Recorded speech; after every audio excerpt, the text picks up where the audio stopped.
por un sistema de reparto, dignidad, dignidad para la vejez, por un sistema de reparto, dignidad para la vejez. Buenas noches, iniciamos un nuevo programa de distanciamiento físico, más no social, conversatorios y diálogos exteriores, debate. En esta oportunidad saludamos a la compañera Doris González del movimiento Ucamau, quien ha estado, cierto, desde el principio con la coordinadora, así que saludamos también al vocero nacional de la coordinadora nacional, don Luis Mesina, compañero también, colega además. Así que para aprovechar el tiempo, ya que el tiempo es lo único que tenemos hasta el momento, en esta última votación, ¿cierto?, del proyecto de ley por el retiro del 10% de nuestro fondo de pensiones, en esa oportunidad bastó que saliera la votación y en la madrugada ya Hábitat, hablo de lo personal, me mandó una carta, y le llegó yo creo que a miles, refiriéndose a un error histórico. Empezó ya la campaña del terror, directamente el ataque a la votación. El intervencionismo ya está, así que lo planteó el presidente hace poco. Además, ahora intervienen directamente la AFP. Y al plantear esta pregunta, vamos a abrir el debate, ya que está primera vez en el programa la compañera Doris, acá presente, que han planteado una nueva visión de una ciudad como Movimiento Ucamau. Por otro lado, han estado en las calles con la coordinadora desde siempre, desde las primeras marchas. Yo los conocí más profundamente en lo personal en el acampe que estuvimos ahí entre el Poder Judicial y el ex Congreso. Así que vamos a partir por ahí. Hacemos un breve recuento de lo que ha pasado, ¿cierto?, en la semana. La Cámara de Comercio, los expertos salieron a defender el modelo a ultranza. Así que a partir de ahí, es una pregunta que la gran mayoría de los chilenos nos preguntamos, compañera Doris, si el retiro del 10% o préstamos a la banca. Esta es la pregunta que iniciamos con el afiche y es la pregunta para ambos para abrir el debate en cuanto a retiro del 10% o préstamo de la banca. En su colectivo, Doris, ¿qué se plantea a partir de aquello? Bueno, mira, como tú bien lo decías, nosotros desde un inicio somos parte de la Coordinadora Nacional de Trabajadoras y Trabajadores NOMA AFP, porque creemos que es fundamental la unidad de los sectores populares, de las trabajadoras y los trabajadores. Entonces, desde ahí estamos empujando y bregando espacios de organización que van más allá de la coordinadora y de Ucamau en particular. Y eso es tremendamente importante y es la potencia que estamos generando con otras organizaciones y movimientos. Ahí, sobre la pregunta, obviamente que es el retiro del 10%. O sea, mira, cuando se generó esta votación y se logra avanzar en el campo legislativo, que es el Congreso, un espacio además que está muy deslegitimado y que yo creo que incluso lo conversamos con el Luis durante la semana, decíamos, la gente está muy enojada y bueno, y eso, en octubre del 2019, el enojo se manifestó en una gran movilización, en un estallido, en una revuelta social. Y el Congreso tiene un desapego respecto de lo que estamos pensando desde la gente, desde el pueblo, la ciudadanía. Pero lo que pasó además con la votación digamos, la idea de legislar el retiro del 10%, cobra de manifiesto la necesidad que tenemos también de empujar y de ir cambiando la forma en que se legisla desde el Congreso y la labor que tienen las diputadas, los diputados, senadores y senadoras que tienen que legislar para la gente. Y acá nosotros decimos que el retiro del 10% es una posibilidad cierta de sustento ante la crisis. Lamentablemente, en ese 10% nuevamente somos las trabajadoras y los trabajadores quienes nos tenemos que hacer cargo de una crisis que debiera hacerse cargo el Estado, un Estado garante, un Estado que dé o que tenga la espalda suficiente para responderle a la gente, al pueblo trabajador, y no a los empresarios, como lo ha venido haciendo durante mucho tiempo, y que en definitiva las leyes que han impulsado y se han generado desde el gobierno de Sebastián Piñera han sido de protección a las empresas, a la protección del crecimiento de la economía y que se manifiestan también con el resguardo para que ellos sigan hiperconcentrando la riqueza mientras nosotros lamentablemente y en esta situación de pandemia, en esta crisis sanitaria, con esta cuarentena, quienes están pagando el costo con su vida somos las trabajadoras y los trabajadores. Entonces, la idea de poder acceder a ese 10% de nuestro dinero es una esperanza para el mundo popular, para las trabajadoras y los trabajadores. Yo creo que tiene una importancia tremenda lo que pasó esta semana y es una ganada además de la coordinadora que ha sido incesante, que ha sido constante, que ha estado ahí moviéndose en los diferentes escenarios, porque la lucha se da desde la calle, pero también desde los espacios institucionales donde tenemos que estar empujando los cambios y las legislaciones que vayan en favor de la gente, del pueblo y que hoy día tanto lo necesita. A partir de aquello, gracias Doris, el que nace este programa, distanciamiento físico, más no social, y la pregunta de entrada, compañero Luis, retiro del 10%, préstamo de la banca. Partimos que van a haber muchos sofismos, mitos. Habitat fue bastante descarada con el mensaje que nos envió a todos, me incluyo, y si esto va a afectar el mercado interno o no. Hay muchas preguntas al respecto. Con la pregunta de entrada, Luis, retiro del 10%, préstamo de la banca. Bueno, la pregunta tiene varias aristas, no resulta fácil responder en términos generales porque cada caso, tratándose de un sistema individual de capitalización donde cada uno de los afiliados a este sistema tiene ahorros distintos, tiene edades distintas, tiene salarios diferentes, tiene sexo diferente, porque aquí se discrimina fuertemente a la mujer. Entonces no se puede dar una respuesta general. Aquí lo que ocurre es que la iniciativa legislativa en orden a permitir el retiro del 10%, por supuesto que no cumple o no es el objetivo fundamental de la lucha por restituir la seguridad social. Ese nunca ha sido la demanda fundamental de la coordinadora Noma AFP. Pero en el contexto de una crisis tan brutal como la que está viviendo especialmente los sectores populares y los mal llamados sectores medios, que son los profesores, los funcionarios públicos, los trabajadores de la banca, los trabajadores del comercio, es decir, todas las personas en su gran mayoría pertenecen a los sectores medios y son los que están absolutamente desamparados, con un gobierno que ha sido, yo diría, recurrente en ofrecer grandes proyectos y que, sin embargo, cuando se va a la letra chica, se da cuenta que está presente en todas las propuestas la transferencia de recursos para que el gran empresariado siga ganando. La banca, por ejemplo. En el tema de las cajas que se entregaron de mercancía, ya hay denuncias sobre dónde se compraron, quiénes fueron los beneficiados, etcétera, etcétera. Es decir, un gobierno corrupto, que ha tenido una política permanente, con legisladores, con ministros que luego de salir están inmediatamente trabajando para las grandes corporaciones. Es un gobierno que tiene una lógica distinta y la ciudadanía ya se dio cuenta. Entonces, sacar una fracción del 10% hoy día cuando en el mercado financiero mundial se puede perder mucho más, parece absolutamente razonable que la gente que ha generado ese ahorro lo pueda utilizar en beneficio de uno mismo. Ahora, como decía bien Dori, claro, la crisis la pagan siempre los pobres, la pagan siempre los trabajadores, pero bueno, eso es lo que estamos viviendo hoy día. Y por lo tanto hay que preocuparse, hay que prepararse para que una vez que superemos la pandemia vengamos con mucha más fuerza. Mire, lo que hizo Habitat, yo recién estaba en una conversación con unos dirigentes internacionales.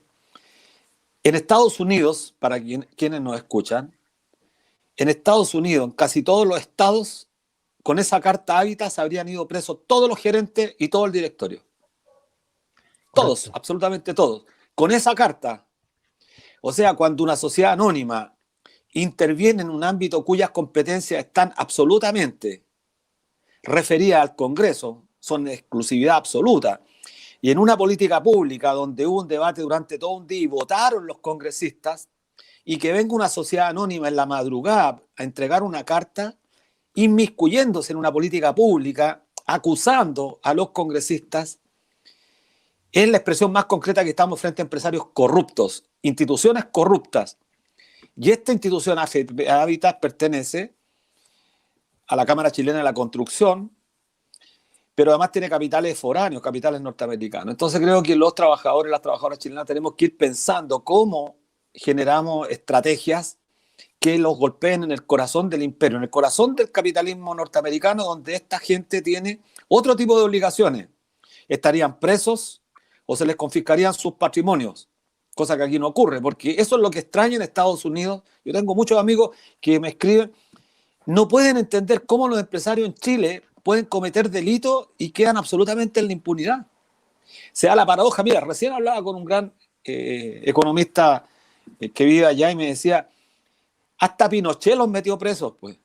Pinochet tuvo preso a Rodos Luder, tuvo preso a Vial, espantoso, tuvo preso a varios grandes empresarios, y después del 90 para acá lo que lograron hacer los grandes empresarios chilenos es cometer delitos en las colusiones, por ejemplo, y quedar absolutamente en la impunidad. La colusión en Estados Unidos tiene una pena pero gigantesca, te pueden caer 100 años de presidio, 150 años.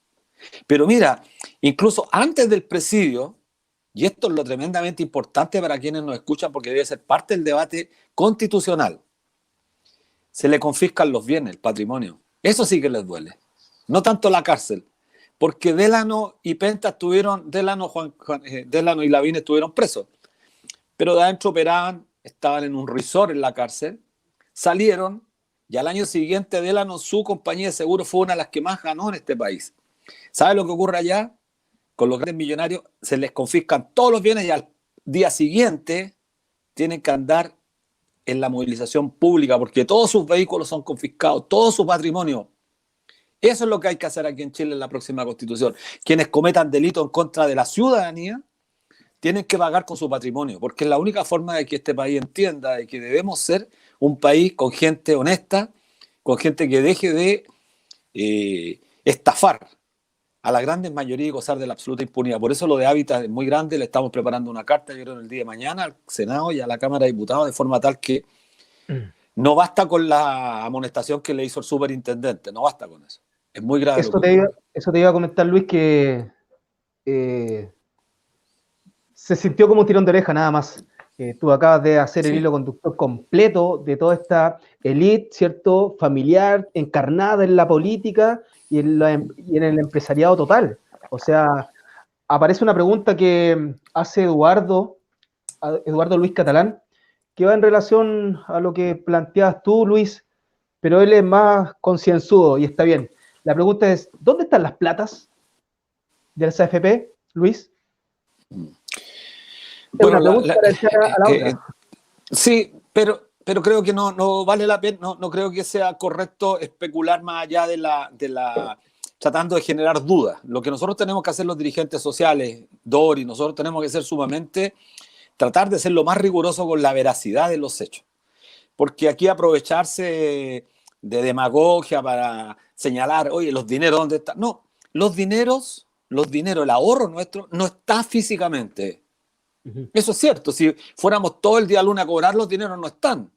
¿Por qué? Porque los dineros están invertidos en instrumentos financieros, eso es real, eso está en la norma, está así establecido. Es decir, las AFP toman nuestro ahorro y lo invierten en instrumentos financieros. ¿Qué instrumentos financieros? Fundamentalmente acciones de grandes compañías, de grandes empresas. Tenemos más de 90.000 millones de dólares invertidos en el exterior, en Estados Unidos, Japón, Canadá, algunos países de Europa. Y claro, están invertidos en instrumentos financieros, insisto, son acciones. Esas acciones tienen un valor.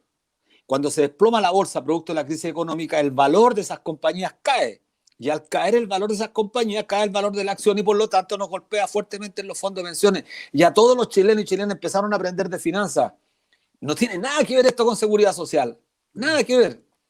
Pero sin embargo, las chilenas y los chilenos empezaron a comprender.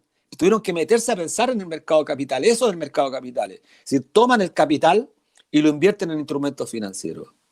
Y una parte de ese ahorro, de nuestro ahorro, está invertido en instrumentos de renta fija, aquí al interior. Es decir, en documentos del Banco Central, en papeles del Estado. Pero el dinero está nominalmente. que fue lo que tuve yo en un debate con el senador Felipe Cas hace un mes y medio atrás, que le decía el valor es nominal, la plata, el dinero físico no está, hay que liquidarlo. Es decir, ¿qué tienen que hacer la AFP cuando nos vayan a pasar el 10%? Tienen que liquidar esos activos, convertir esos activos, que son papeles, en dinero. ¿Sí? Porque el dinero físicamente, la plata no está. Pero no es que se haya robado también la plata, para ser preciso, no es que la plata se la hayan robado. Claro, en la bajada del titular que hicimos para presentar el programa del día de hoy, Luis, planteamos que este dinero, si bien no está físicamente, sí está, pero está fuera del país y también dentro. Un porcentaje. Un porcentaje, sí, claro. Es uno de los mitos para sacar. Uno de los mitos que te planteaba, ponte tú, la derecha se fue con todo respecto a que el dinero, ¿cierto? El retiro en el fondo va a impactar demasiado en el sistema de pensiones actual y futura, pero eso vamos a entrar más adelante. Ahora una pregunta a la compañera Doris, que en varios territorios algunos celebraron y otros, ¿cierto?, quedaron con muchas dudas al respecto, pero ¿cómo ven los pobladores la recuperación de la seguridad social, Doris, respecto a cómo se plantea Ucamau, ¿cierto?, frente a una ciudad distinta, más solidaria, más humana? Sí, mira,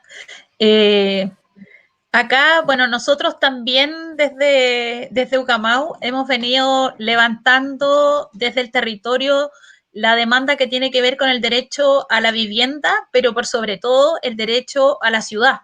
Y hablamos de democratizar la ciudad, que es una ambición mucho mayor, porque además que cuando hablamos de seguridad social, estamos hablando también que tenemos derecho a vivir dignamente.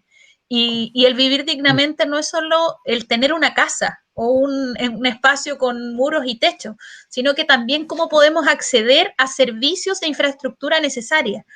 Y aquí, claro, me voy a ir para otro lado, pero es parte también de la seguridad social.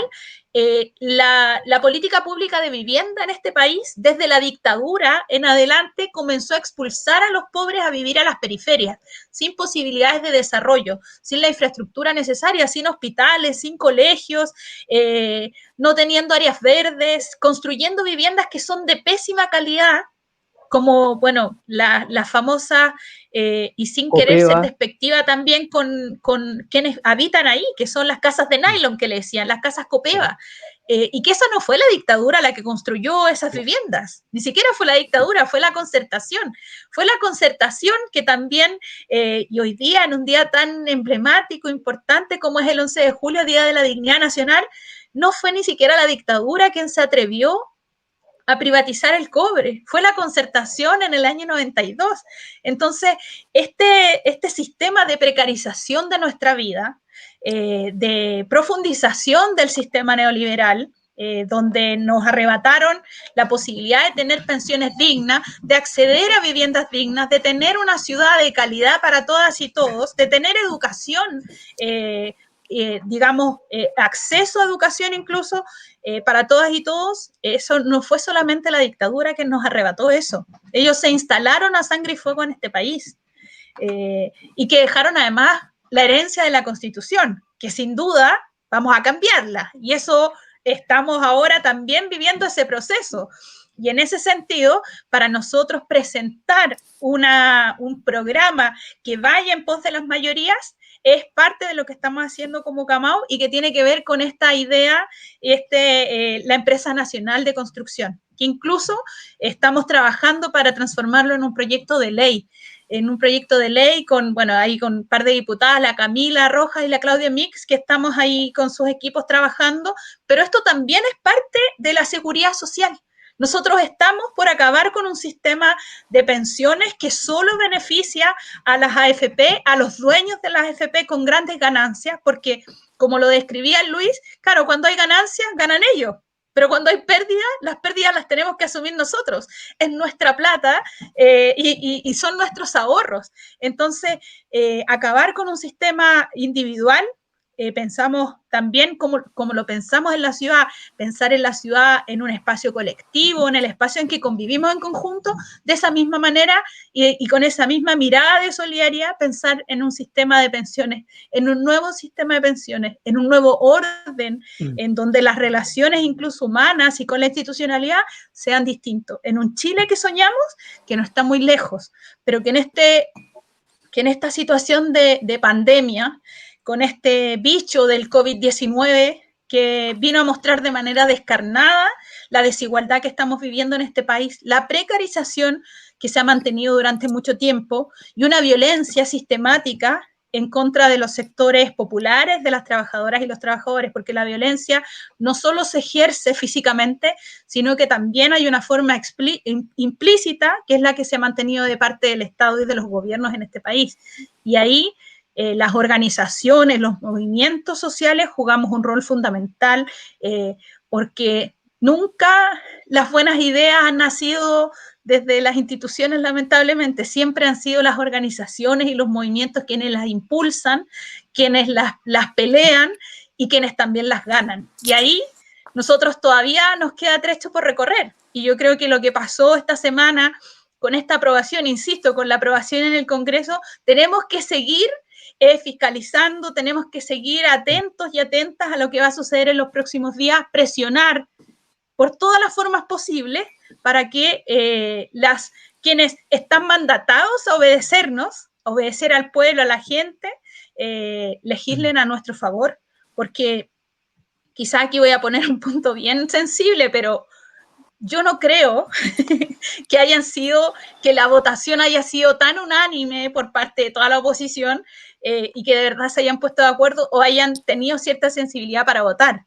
En algunos casos fue por miedo a lo que podía suceder posterior a la votación. Si esto se rechazaba, el clamor popular que había de por medio podía producir una salida incluso de la gente a protestar a la calle en un contexto en donde también tenemos que cuidarnos, pero ellos también son responsables de lo que pueda suceder de aquí en adelante.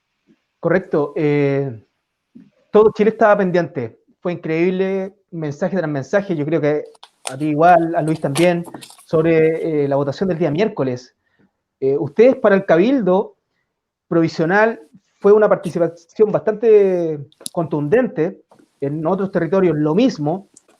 Y siguiendo en esa línea, como coordinadora, Luis, esta pregunta es para usted. Como coordinadora, ¿se esperaba una votación así? Desde la sorpresa, porque incluso yo me sorprendí que 13 votos de la derecha fuesen a la aprobación en sí. Sí, bueno, fue sorprendente el resultado porque efectivamente 13 diputados de derecha, 9 de Renovación Nacional y 4 de la UDI se sumaron a la votación por aprobar este proyecto de ley y que después fue reafirmado en la comisión y hasta donde sabemos, bueno, ya hay un acuerdo de todos los senadores de oposición que van a apoyar, faltarían 2 votos, que no va a ser fácil. Pero creo, como bien decía Dori, esto es consecuencia de la tremenda presión de la gente.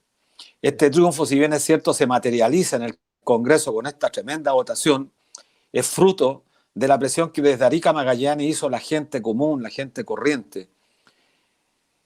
Los que han sufrido en estos últimos 4 meses las consecuencias de esta crisis sanitaria de manera absolutamente, yo diría, desigual. Los sectores medios que han perdido beneficios, porque también hay que decirlo, si los sectores medios, ¿quiénes son? Son tan grandes la clase media que ellos llaman, yo prefiero decir los sectores medios, son aquellos sectores que han logrado dar un pequeño paso en salir de los niveles de pobreza, porque nadie quiere ser pobre y nosotros luchamos los movimientos sociales por acabar con la pobreza. Nadie quiere ser pobre.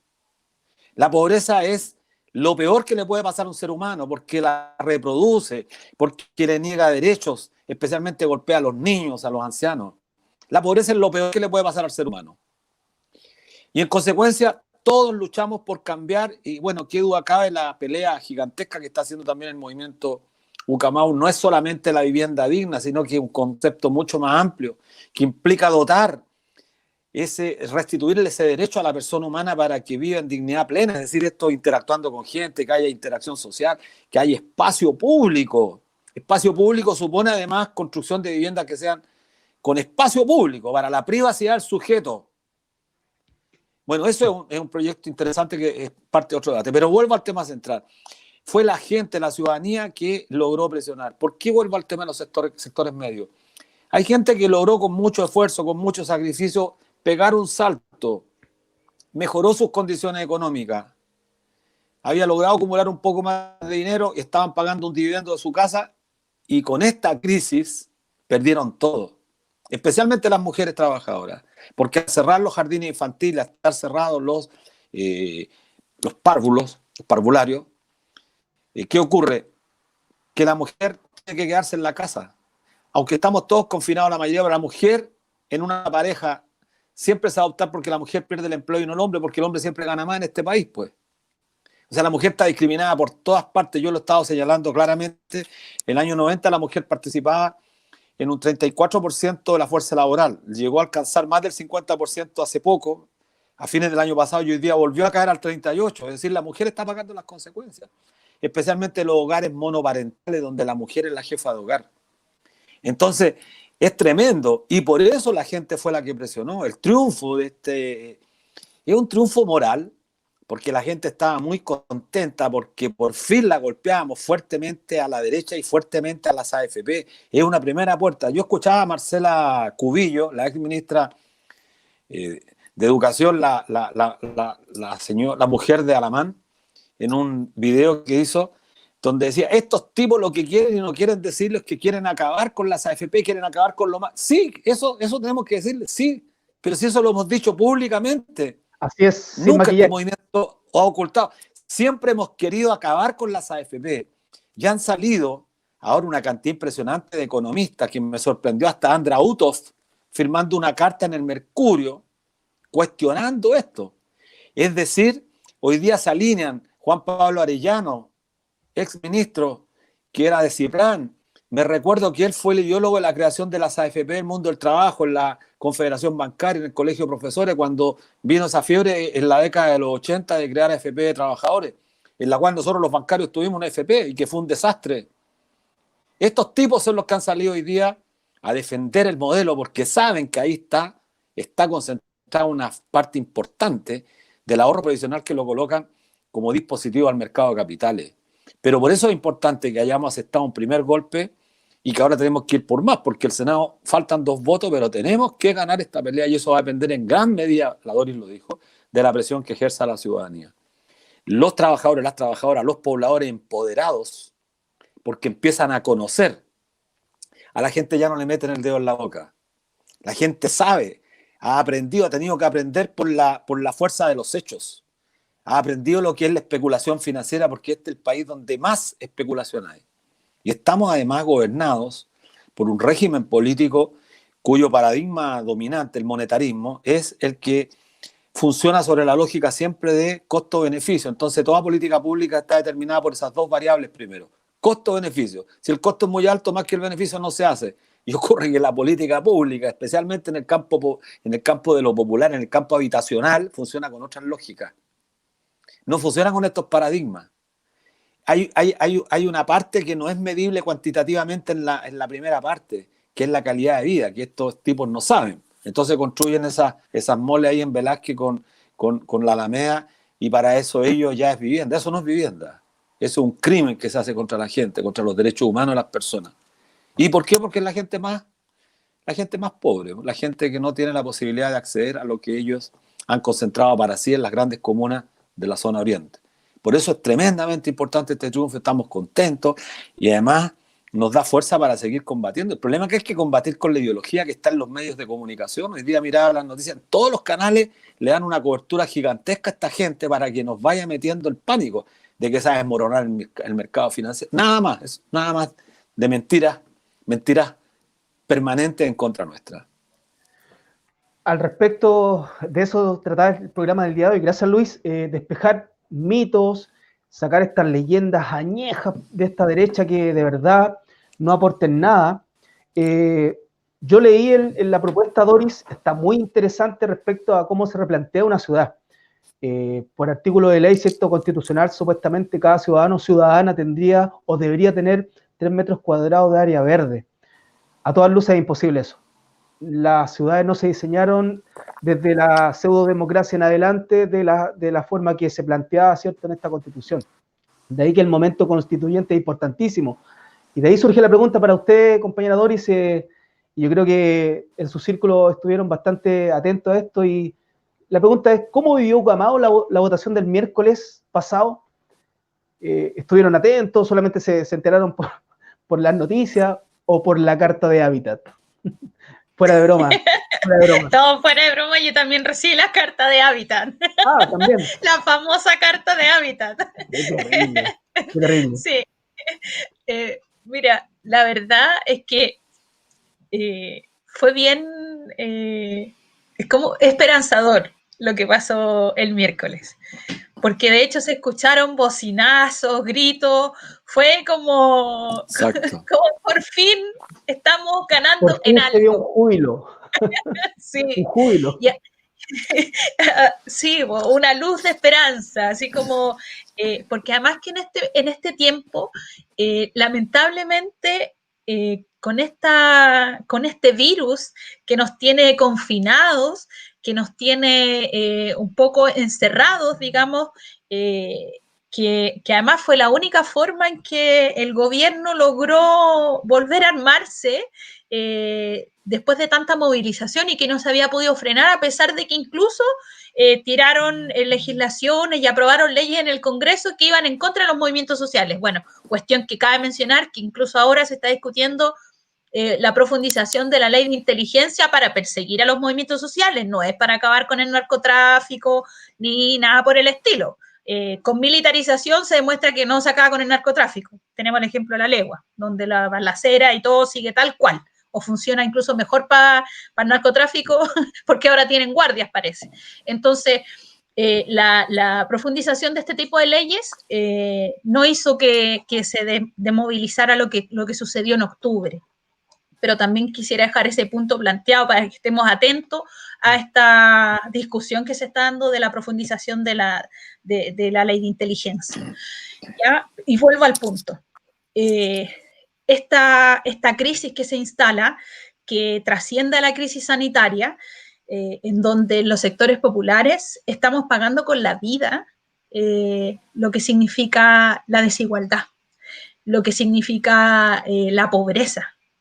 Porque de un momento a otro, aquellos que también pensaban que eran clase media, y que te lo podía decir incluso una mujer de una población, de un barrio, trabajando en la cola de la feria, se declaraba como clase media, porque el sistema nos decía que ya en Chile no había pobreza, y la pobreza que ellos pretendían graficar es la pobreza digamos, de las personas en situación de calle. Ellos son pobres, el resto somos todos clase media.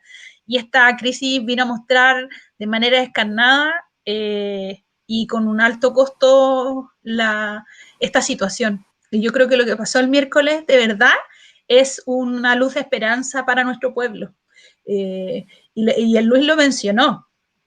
Las mujeres trabajadoras, las mujeres de los sectores populares, tenemos una mochila el doble de pesada que mujeres de otro estrato social.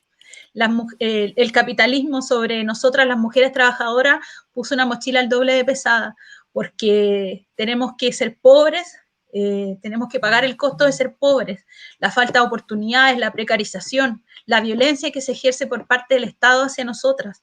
Y hoy día en esta crisis, quienes más están sufriendo esto también somos las mujeres, que incluso con los niveles de violencia intrafamiliar que han subido enormemente, es dramático. Pero a pesar de eso, insisto con lo de la esperanza, lo vivimos con mucha felicidad. De hecho, los WhatsApp comenzaron a explotar en ese momento, los mensajes, las llamadas, y qué viene ahora, qué es lo que vamos a hacer. Y también ahí hay un punto, yo creo que es súper importante, que tocó Luis al inicio, y que tiene que ver con la información. Es vital que sepamos los procesos que siguen, qué es lo que tenemos que hacer, porque de nosotros va a depender también la votación. Ha sido la presión social, la movilización social, lo que ha permitido esto, lo que ha permitido este pequeño avance, que además ha hecho que el Congreso se transforme en un espacio que estamos todos pendientes, pero también como en un culebrón de teleserie centroamericana donde vimos desmayos, gritos, cosas por el estilo, y que en definitiva cuando el pueblo logra avanzar, los poderosos efectivamente comienzan a temblar y muestran muestran su verdadera cara también. Y ahí se alinean los medios de comunicación, vimos las imágenes cuando Sutil estaba así parado de pie con una postura de papá retando a sus hijos, y Blumel y Piñera como agachando el moño también. Entonces eso deja de ser simbólico. Eso nos muestra que solo va a depender de nuestra movilización, de nuestra información, de lo que podamos hacer para que esto pueda seguir avanzando y para las transformaciones que necesitamos en este país y para el cambio de la Constitución, que es tan importante en todo esto que estamos haciendo. Así es, Doris. Estamos en un momento constituyente. Voy a ser bien sincero, no es lo que yo quería. Una asamblea constituyente originaria, ¿cierto? Desde el pueblo, un levantamiento popular, el cual, ¿cierto?, colocase gente como usted, compañera, gente como Luis, y muchos compañeros y compañeras que están en la vereda del sindicalismo, de la organización popular, moviendo los territorios. Así que al respecto, el momento constituyente es bien importante. Te estaba adelantando una pregunta, Doria, así que tranqui, viene la pregunta de las cuestiones, pero también va una pregunta al compañero Luis, porque él está constantemente en lo que es la parte jurisprudencia, la parte cierta de información, y bastante pesada la mochila que carga, así que compañeros, felicitaciones igual, porque parte de todo lo que se ha logrado es la constancia de ustedes, Doris, Luis también, y todos los compañeros y compañeras que están en los territorios desplegados. Luis, surge una pregunta de acá. ¿Qué aspectos importantes destacaría usted de la votación de este miércoles? En un lenguaje muy aterrizado para que la gente entienda, ¿qué aspectos fueron importantes de la votación de este miércoles, Luis? Sí, bueno, antes de responderte esta pregunta, Patricio, un saludo. Veía ahí que Sergio de ACEP Colombia nos estaba saludando, de la Asociación de Trabajadores Colombianos Bancarios de Colombia, que han librado una batalla muy importante, son hermanos nuestros. Yo pertenezco al sistema financiero y en Colombia han desarrollado un combate también. Ellos tienen el mismo problema nuestro, uno de los pocos países que tiene administradores de fondos de pensión. A mí me ha tocado visitarlos y debatir este tema con ellos, y así que un gran abrazo a CEP y a otras compañeras que han librado una lucha en un estado que es además criminal, porque allá los dirigentes sociales los matan, así lisa y llanamente, no es una metáfora esta, asesinan una cantidad importante de dirigentes sociales y sindicales. Allá ser dirigentes sindicales hay que tener una valentía gigantesca, así que mis respetos para Sergio y todos los compañeros de la CEP. Y también a Jimena Morales, a Jimena Navarro, que nos siguen permanentemente, a Bexabe de Concepción y tantas otras compañeras que están luchando con una valentía importante. Así que mucha fuerza a ellos. Bueno, te respondo la pregunta. ¿Qué fue lo más importante? A mí mira, sea un fenómeno impresionante, creo que es bueno que la gente que nos escucha también lo sepa. Estamos en un debate, una política pública tan importante como es el sistema previsional. No cabe ninguna duda para ningún observador que el movimiento Noma FP, que viene hace muchos años, pero particularmente el 24 de julio del 2016, cuando salimos masivamente a las calles, ha librado esta batalla. A ninguno de los voceros o voceras la televisión abierta lo ha llamado para hacerle una pregunta. Ninguna radio de alcance nacional, que antes nos daba cobertura. La única radio de alcance nacional, la tengo que nombrar, fue ADN. Y todas las demás radios que valoramos mucho son las radios populares, las radios regionales, las radios provinciales, que siguen teniendo absolutamente independencia de los grandes poderes fácticos que controlan los medios de comunicación. Esa es la gran batalla que vamos a tener que dar en el proceso constituyente.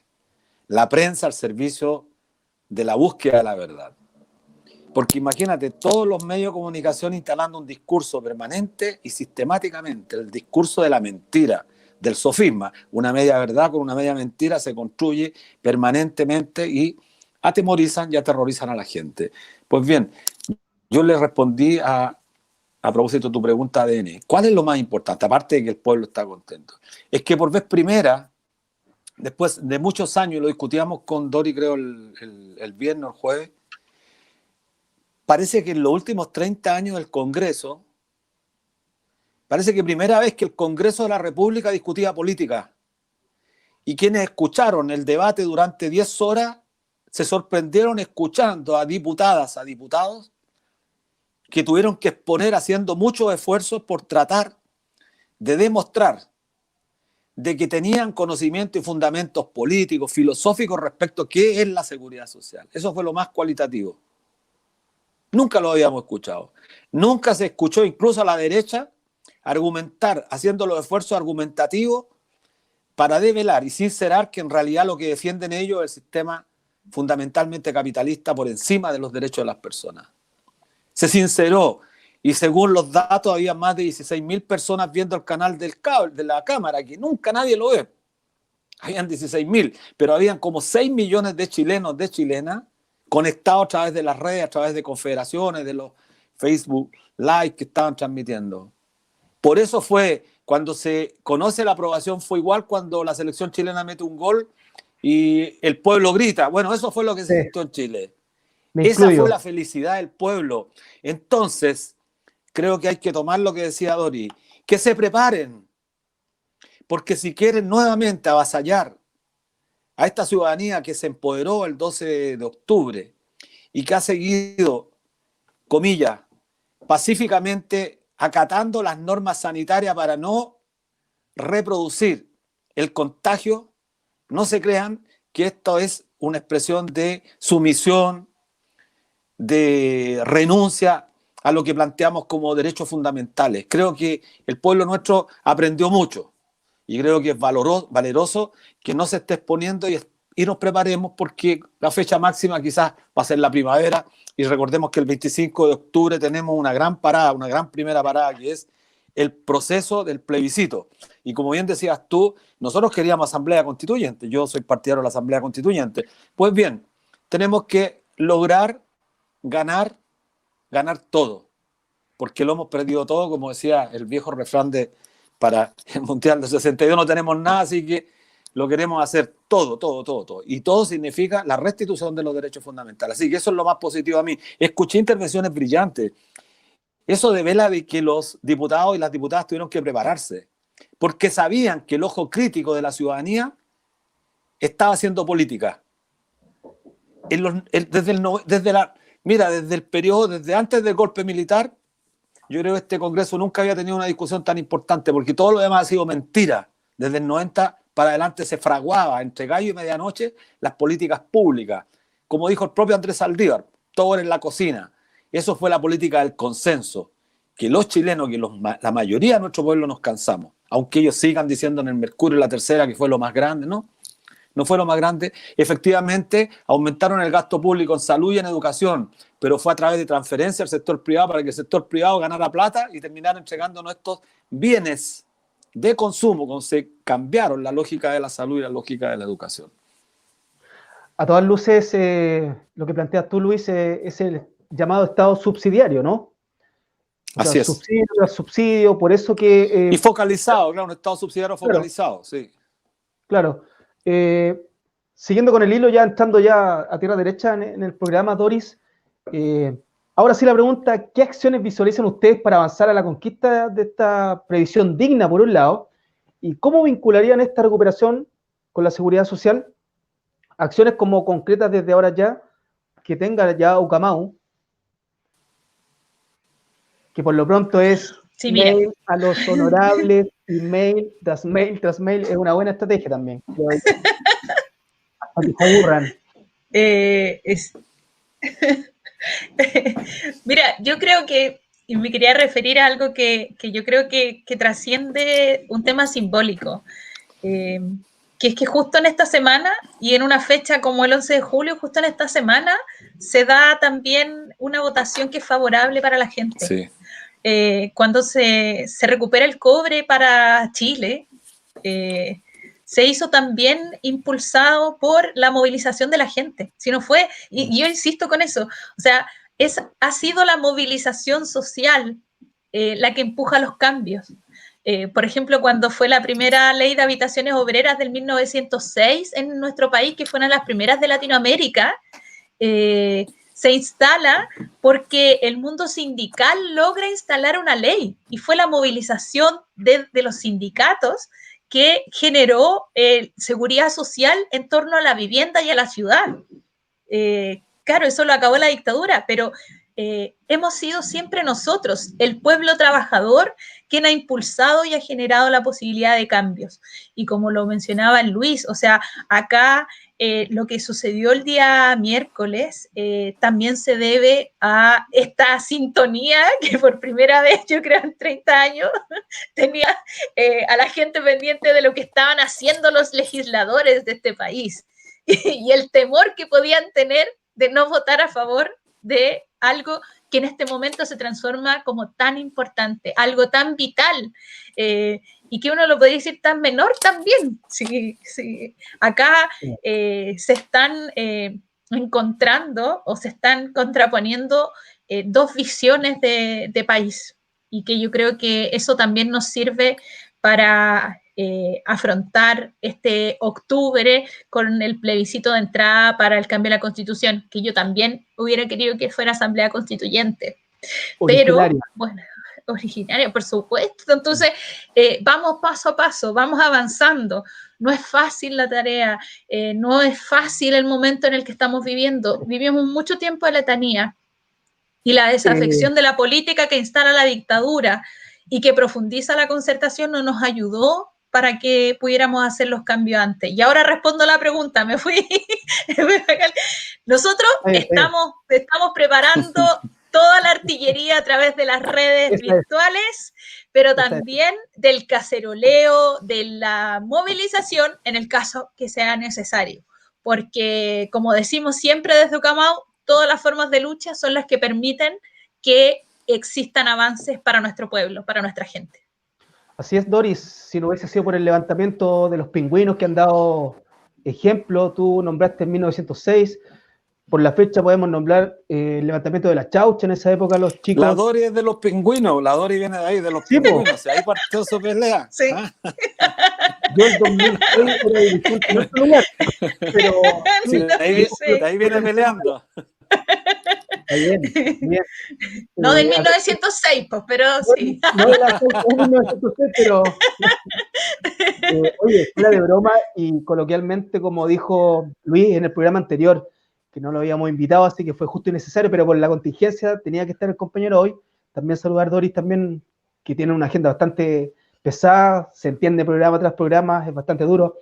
Dijo una frase muy cruel, pero real la semana pasada, Luis: yo ya no tengo nada que hacer con este fondo de pensiones actual, pero las nuevas generaciones sí. Y en lo personal yo de verdad que veía caer este sistema en mis 80 años, si es que llegaba a estar vivo, pero se adelantó. Y de verdad, gracias a los pingüinos y la lucha que todo luchador social como ustedes lo están haciendo a diario. Al respecto, Luis, vamos a saltar una pregunta porque está siendo bastante repetitiva la pregunta, y si usted nos puede aclarar, Luis, que también anda dando vuelta a un recurso audiovisual de los compañeros de Fundación Sol. En lo real, ¿caerán las futuras pensiones con el retiro del 10%? A propósito, instalo esta noticia de 1985, no sé si usted recuerda, para el terremoto se instaló un porcentaje, ¿cierto?, a los combustibles, y por otro lado se sacó un 10,7% del fondo de pensiones para recuperar, ¿cierto?, tanto el país y la economía. Nos enfrentamos nuevamente a esto, sacando mitos y leyendas. ¿Caerán los futuros fondos, las pensiones? No hay que ser iluso. No, las pensiones, eso es un mito, creo que eso hay que clarificarlo y despejarlo de forma inmediata. Estos datos son públicos, los presentamos el día lunes pasado en la Comisión de Trabajo del Senado, así que están publicados, entiendo, en nuestras páginas. Un dato relevante para quienes nos escuchan: el 83,7% de los actuales afiliados, que son 10.950.692 personas al mes de marzo de este año, el 83,7% tiene menos de 20 millones de pesos. Menos de 20 millones. ¿A qué aspiran con esos 20 millones? A una pensión promedio de 85.000 pesos. El ingreso mínimo está en 320.500. O sea, 85.000 pesos 4 por 8, 32, es decir, un cuarto del ingreso mínimo. ¿En cuánto está el nivel de pobreza para un individuo? En 170.581. ¿Cuánto es la pensión que aspira? A 85.000 pesos. Es decir, el 83,7% está condenado a vivir bajo la línea de pobreza con este sistema. Entonces, si saca un 10% para la pregunta concreta, tenemos los datos aquí porque hay una investigación seria ratificada por el ex superintendente de pensiones Álvaro Gallego, economista destacado. Bueno, para que la gente sepa, en aquellos montos más altos los calculamos, porque en los montos, mientras más baja es tu pensión o mientras más bajo es tu ahorro, el castigo que se produce retirando el 10% es marginal. ¿Se entiende? Es muy marginal, pues si tienes 10 millones, entonces te entreguen 1 millón, vas a quedar en 9. Con 9, la pensión que accede, la diferencia pueden ser 3.000, 4.000 pesos, o sea, es una marginalidad. Pero mira, entonces lo calculamos con pensiones un poco más altas del promedio. Y para el caso de las mujeres, las que han podido trabajar, ahorrar 30 años, que es la minoría, es decir, las más altas, una persona que, por ejemplo, puede aspirar a 262.028 como pensión, si retira el 10% va a bajar a 235.825. Es decir, ¿cuánto es la pérdida? 26.203 pesos. Y para el caso de los hombres, 342.695 baja a 308.425. ¿Cuánto es la diferencia? 34.270. Esos son en los casos más altos. Es decir, tú perderías 34.000 pesos y las mujeres 26.000. ¿Cuál es el problema? Que dado que nuestro ahorro está invertido en instrumentos financieros, eso no lo dice Marcela Cubilla, no lo dice Andrea Lamán, no lo dice ningún tipo de derecha, pero tampoco lo dicen los ex personeros de la ex nueva mayoría y los economistas que hoy día han salido. El más importante es Rodrigo Valdés, que defiende de manera grosera a las AFP. ¿Qué es lo que nos dicen? Que en marzo de este año tuvimos una pérdida de valor de más de 60.000 millones de dólares. Del valor. ¿Por qué? Porque se desploman las bolsas producto de la crisis económica mundial que está viviendo el planeta y que en los próximos 3 o 4 meses va a ser mucho más brutal. Correcto. Porque la quiebra de grandes compañías va a generar, mire, y esto es una cosa de macroeconomía, pero la gente que nos escucha tiene que entenderlo, es sencillo. Las ciencias sociales no son tan complejas, esta gente la hace compleja. La gente tiene que entender si hay menos actividad económica, producto del desempleo. Se instaló el teletrabajo en todo el mundo. Por lo tanto, cuando volvamos a la normalidad, la gente va a perder los puestos de trabajo porque los grandes empresarios que lograron sobrevivir esta crisis se dieron cuenta que hay un problema de costos. Que ¿por qué vamos a seguir manteniendo los activos? Los bancos, por ejemplo. Los bancos. ¿Por qué van a seguir manteniendo tremendos edificios si la gente puede trabajar a distancia? Van a empezar a vender activos. Porque ese activo lo convierten en capital que lo prestan a la gente y le renta mucho más. Pero en fin, se van a desplomar muchas empresas y esas empresas, por lo tanto, su valor se va a desplomar y va a golpear fuertemente los papeles, los valores, las acciones. Entonces, si la gente puede perder, sacando el 10%, 26.000 pesos las mujeres y 34.000 pesos los hombres en el futuro, esto es hipotético. Porque si se desploma la bolsa, lo va a perder todo. Puedo perder todo. Nadie puede garantizar así. Nadie seriamente te puede decir, mira, pero no vamos a perder.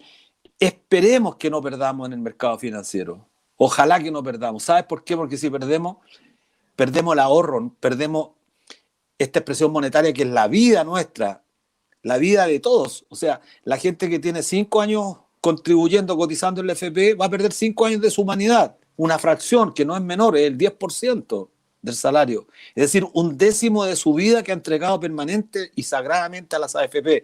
Bueno, yo perdería más porque soy más viejo y los que están prontos a pensionarse, por supuesto que van a perder más. Entonces, esta sacada del 10%, algunos dicen, bueno, la derecha con razón, pero hay gente también en nuestro sector, cuando digo nuestro sector, la gente que supuestamente es más progresista, que dice la crisis nuevamente la van a pagar los pobres y por lo tanto es un error sacar el 10%. Esa gente que lo dice de corazón, bien intencionado, tiene que comprender cómo se comporta. Si este es un mercado financiero de nuestros ahorros previsionales, no tenemos sistema de seguridad social. Este es un ahorro forzoso, a ti te dicen ahorro y es como los fondos mutuos. Si tú tienes ahorro y estás pasándola mal, ¿qué haces con el ahorro? Lo tomas para enfrentar las contingencias. O sea, yo le pregunto a un trabajador o una trabajadora que ha tenido la suerte o la fortuna de tener algo de ahorro, porque ¿qué es el ahorro? El ahorro es la parte del ingreso que tú no la dedicas al consumo. La parte del ingreso que en vez de gastarla tú la guardas, pues eso es ahorro. Entonces yo le pregunto a un trabajador o una trabajadora que perdió el empleo ahora y tenía 1.000.000 de pesos ahorrados, ¿va a dejar que el 1.000.000 de pesos siga ahí tratando de generar renta o lo va a tomar ese 1.000.000 y lo va a gastar? Eso es lo fundamental. Y en este sistema de capitalización individual hay que recordarlo cuantas veces sea necesario. La gente tiene el legítimo derecho a utilizarlo porque de lo contrario puede perderlo todo. Ahora, ¿por qué se preocupan ellos? Porque somos tan precarios los chilenos, que tenemos tan poco ahorro. Yo ya di la cifra, ¿para qué voy a aburrir? Pero a pesar de que tenemos tan poco ahorro, pero sumados los pequeños ahorros de cada uno de los chilenos, son una gigantesca cantidad de dinero que la tienen ellos en sus manos y por eso no la quieren perder. Entonces, el ahorro de Doris es pequeñísimo, el tuyo también, el mío también, pero sumados los 10.950.692 personas en Chile, es mucha plata. Así al es. punto que ellos se han hecho millonarios. Entonces, que el patrimonio hoy día de Sebastián Piñera sea más alto que el patrimonio de Donald Trump explica claramente cómo un país de 17 millones frente a un país de 340 millones puede tener hombres más ricos. Es solamente porque tienen un mercado de capitales, que es nuestro dinero, del cual disponen para expandir sus fechorías. Porque en general estos grandes grupos se han coludido en los fármacos, se han coludido en el papel higiénico, se han coludido en la carne de cerdo, en la carne de pollo para estafarnos. ¿Y dónde están? ¿Dónde están? Están libres, pues. Y trata de hacerlo tú como trabajador en alguna parte. Toma algo que no te pertenece, te caen todas las penas del infierno, te echan con una causal que es sumamente grave, falta de probidad, vías de hecho, injurias debidamente graves. Eso es lo que te aplican como causal y te dejan en un prontuario de forma tal que no encuentras nunca más trabajo por haber tomado a veces algo que no te pertenecía por necesidad. Cuando un cajero en un banco, he trabajado en la banca mucho tiempo, cuando un cajero en un banco desesperado toma 10.000 pesos, porque trabaja con dinero y tomaba 10.000 pesos para pagar o para comprar leche para sus hijos, lo peor le pasaba. Y estos tipos, ¿qué nos toman? Nos toman la vida y viven en la más absoluta impunidad en este país. Eso es lo grave. Por eso este tema de las AFP es el tema más importante. Acabas de decirlo con un ejemplo bastante aterrizado, Luis, y a todas luces tenemos ciudadanos de primera y segunda categoría. Es lamentable, de ahí que la coordinadora, ¿cierto?, y lo que es también el movimiento Ucamau y todos los que han estado al frente, Colegio de Profesores, la NEF, Moda Tima, que está por los bienes, ¿cierto?, y la recuperación del agua, todos tenemos el mismo discurso.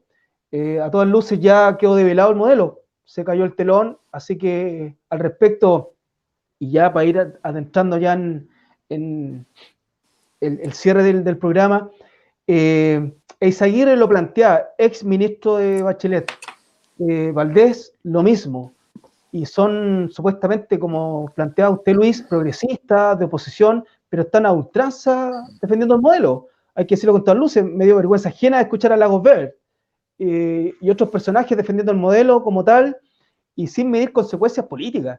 Esto es político. De aquí en adelante lo que nos queda es que caiga el modelo.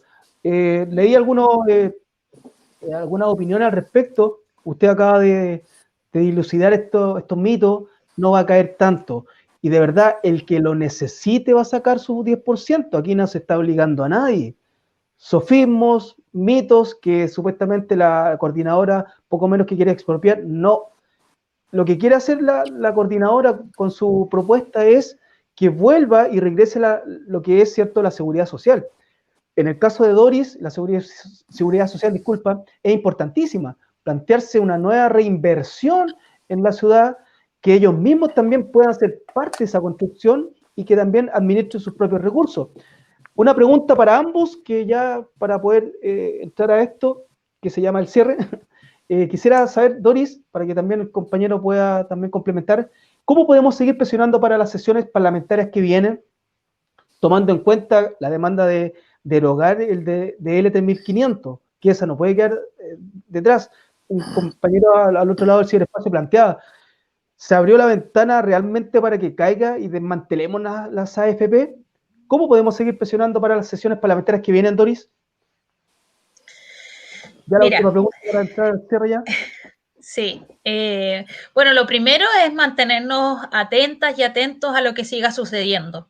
No ceder ni un milímetro, porque en este momento la disputa va a ser al 100%. Ya vimos, tú lo mencionaste. A mí no me sorprende que la COFEDER, que la gente de la concertación defienda el modelo si lo profundizaron durante tanto tiempo, durante tantos años. En este contexto lo que están mostrando es o develando mucho más lo que les importa a ellos, que es mantener este modelo de hiperconcentración de la riqueza y donde ellos han generado además grandes negocios a partir de esto. Luis lo decía, la colusión de las farmacias, de los pollos, del papel higiénico. Entonces, acá solo nosotros hemos ido generando y aperturando ciertas cosas y posibilidades de cambio. Ahora tenemos plataformas virtuales en este contexto que nos permiten hinchar, ¿cómo se dice? Nosotros decimos ahí que estamos hinchando todo el rato, que tienen, que están los que están los Twitter ahí y que podemos llegar directamente a los personajes que queremos hacerles sentir nuestro malestar o nuestras opiniones. A través de Facebook, tú también lo decías, por los emails, ahí que la gente también manifieste su opinión, su posibilidad. Carlos Montes, Girardi, sí, por favor que se definan, de verdad. Disculpa. O sea, tienen que definirse y tienen que estar de cara a la gente. Porque después que no se quejen cuando los encontremos por ahí en la calle y que la gente les manifieste mucho más de cerca su malestar, que eso también es algo que tienen que tener en cuenta.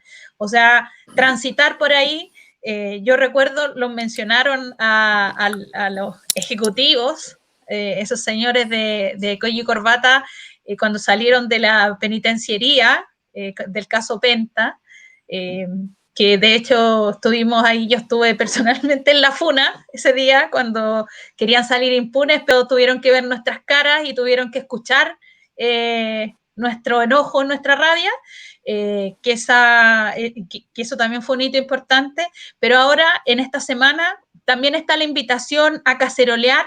Debiéramos cacerolear un día antes de la votación, digamos, que se sienta, que se escuche, no solamente posterior o el mismo día, sino que desde antes generar espacios de movilización a través de estos Facebook Live, sacar cartelitos, poner banderas, carteles que nos inviten a manifestarnos. Y bueno, y si hay la posibilidad de poder extender un lienzo, un cartel, resguardando las medidas sanitarias en algún lugar, en algún espacio público, también es una oportunidad para hacerlo, digamos. Y ahí, bueno, nos vamos a mantener conectados, y nosotros vamos a salir a cacerolear, vamos a hacer conferencias de prensa, ahí vamos a estar en los próximos días también reuniéndonos con los legisladores, con las personas a las cuales nos van a tener que mirar a la cara y decir cómo van a votar, porque las organizaciones estamos trabajando también en ese sentido y estamos haciendo la unión necesaria para que sigamos avanzando y derogar el 3.500, avanzar mucho más allá y acabar con este sistema de pensiones individual, con este sistema, con las AFP, que tanto daño le han causado a nuestro pueblo, a nuestra gente, y tanto dolor que nos causa después de una vida de trabajo con estas pensiones indignas. Luis, la pregunta ya casi para finalizar. Sí, dos cosas. Una, no olvidarnos que no olvidarnos que hoy día, bueno, se conmemoran 49 años, como dijo Doris en una parte del inicio del programa, 49 años desde que se nacionalizó el cobre, en un hecho quizás de la mayor trascendencia en nuestro país, que desgraciadamente después bajo la dictadura y a través de los gobiernos de la ex nueva mayoría y la concertación se fueron enajenando de forma tal que Codelco perdió participación, y hoy día tenemos a las grandes transnacionales nuevamente explotando nuestros recursos naturales, no pagan impuestos, el royalty es una burla. Es decir, tenemos también una gran tarea en la próxima creación de la Constitución, restituir y recuperar nuestros derechos fundamentales, nuestros derechos naturales, perdón. ¿Ah? El cobre, el litio, el agua. Un tema relevante, el agua, que es el único país del mundo donde está privatizada. Yo solamente decir algo que dijo la Dori que es muy importante. Tenemos que estar alertas. Este pequeño triunfo no lo pueden nuevamente birlar esta gente que ha delinquido durante tanto tiempo. Creo que es relevante que estemos atentos y creo que vamos a preparar entre todos los movimientos sociales, quizá una gran protesta o cacerolazo virtual poco antes de la votación. Tenemos que saber cuándo se va a votar en el Senado, que escuchen la voz del pueblo.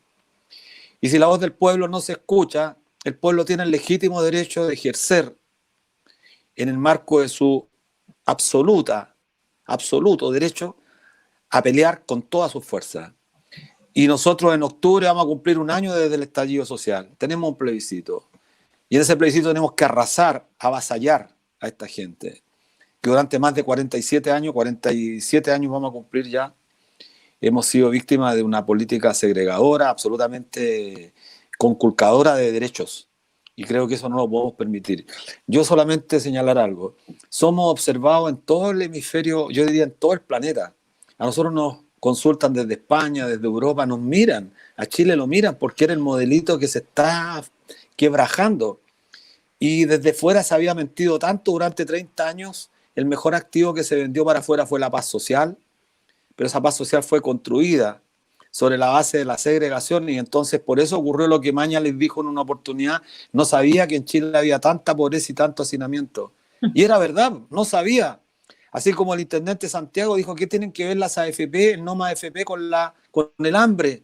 No saben que en la periferia de esta importante región la gente pasa hambre. Y se ha construido dos mundos. Y esos dos mundos tenemos que derribarlos porque nosotros necesitamos un solo país donde el fundamento principal sea la gente que produce, la gente que genera riqueza, que son los millones de trabajadores, de trabajadoras, que entregan una parte importante de su vida al desarrollo de este país, que necesitan tener garantizados derechos. Así que estemos alerta, creo que ese es el mensaje que planteaba la Dori.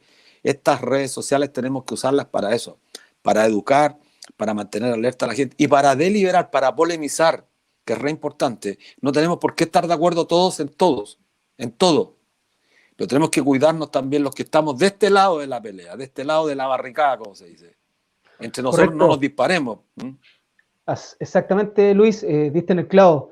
Más que nunca tenemos que unirnos. Por otro lado, en varios espacios en redes sociales hemos planteado que esta élite política empresarial ya no da para más. Se les cayó el telón, la gente está debatiendo, está discutiendo de su sistema de pensiones por un lado, está discutiendo de una nueva ciudad que quiere, está discutiendo del por qué no tiene acceso a sus bienes naturales que son la riqueza de este país. Y lo que cada día, ¿cierto?, levantamos este país, las y los trabajadores, y las que se quedan en casa y los que también se quedan en casa, que ellos también tienen un doble trabajo. Ojo por ahí. Un minuto para el cierre porque nos pasamos un poquito, pero está interesantísima la discusión, Doris. Luis, muchas gracias, de verdad. De ahí que surge también... No, yo me despido así que Dori, porque ella ha hablado menos que yo, así que yo me despido. Muchas gracias, Dori, por favor. Doris. Que Luis es muy bueno para hablar. No, mentira. Sí. Es el mal tremenda de los clase. Y profesoras. Tremenda clase, sí. El mal de los profesores y profesoras, hablamos demasiado. Yo estoy aquí. Ya, miren, para despedirme, bueno, agradecer la invitación, insistir en la idea que esta es distanciamiento físico, no social, que tenemos que seguir atentos, que las organizaciones estamos más vivas que nunca, que le estamos haciendo frente a la crisis del hambre, que estamos tejiendo territorio.